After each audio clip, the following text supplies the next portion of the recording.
চাঁপাইনবাবগঞ্জের শিবগঞ্জে দুই ভাই গুমের ঘটনায় বাদীদের মামলা তুলে নেওয়ার হুমকির প্রতিবাদে বিক্ষোভ মিছিল অনুষ্ঠিত হয়েছে। বৃহস্পতিবার দুপুরে উপজেলার ধোবড়া বাজারে এই বিক্ষোভ মিছিল অনুষ্ঠিত হয়।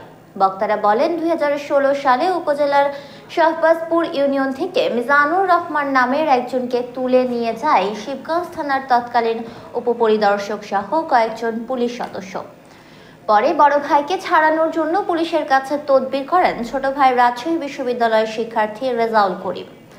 এক পর্যায়ে রাজশাহীর এস প্লাজা ছাত্রাবাস থেকে রেজাউলকেও উঠিয়ে নিয়ে যান সাদা পোশাকের পুলিশ সদস্যরা। এরপর থেকে নিখোঁজ দুই ভাই, কিন্তু তখন রাজনৈতিক কারণে মামলা হয়নি। এখন আওয়ামী লীগ সরকার পালিয়ে যাওয়ার পর মামলা করেন তার পরিবার। এতে আসামিরা ক্ষিপ্ত হয়ে বাদীকে মামলা তুলে নিতে বিভিন্ন ধরনের হুমকি দিয়ে আসছেন। এতে তারা শঙ্কিত।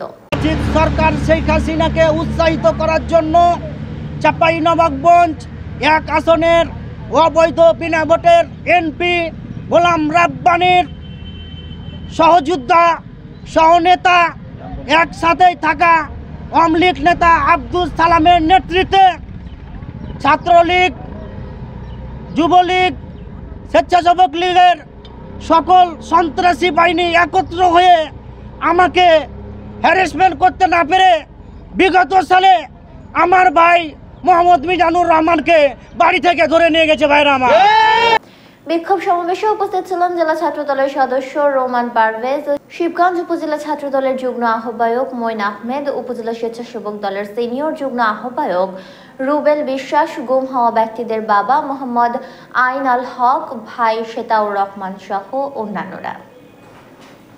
হচ্ছে তার বিরুদ্ধে আমরা একটি বিক্ষোভ মিছিল করেছি। আওয়ামী লীগের দোষরদের বারবার বলে দিতে চাই, আমাদের কোনো বিএনপির কর্মীর ওপরে যদি আপনারা এভাবে বারবার হয়রানির শিকার চেষ্টা করেন বা হয়রানি করেন, তাহলে আপনাদের দাঁত ভাঙা জবাব দেওয়া হবে।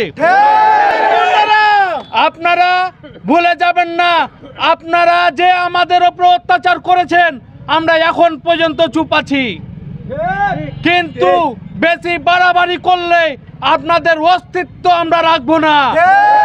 বাংলাদেশের জনগণ আপনাদের অস্তিত্ব রাখবে না।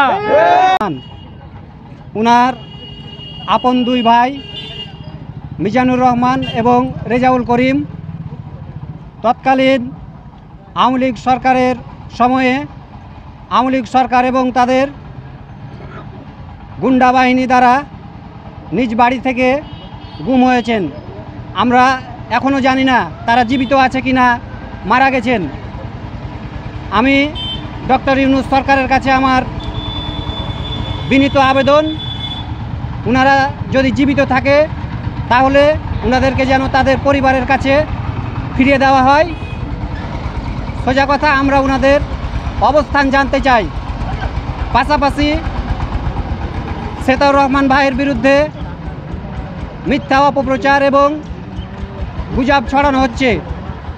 আমি চাঁপাইনবাবগঞ্জ জেলা ছাত্রদলের পক্ষ থেকে শেতাউর রহমান ভাইয়ের বিরুদ্ধে মিথ্যা অপপ্রচার এবং গুজব ছড়ানোর বিরুদ্ধে তীব্র নিন্দা এবং প্রতিবাদ জানাচ্ছি।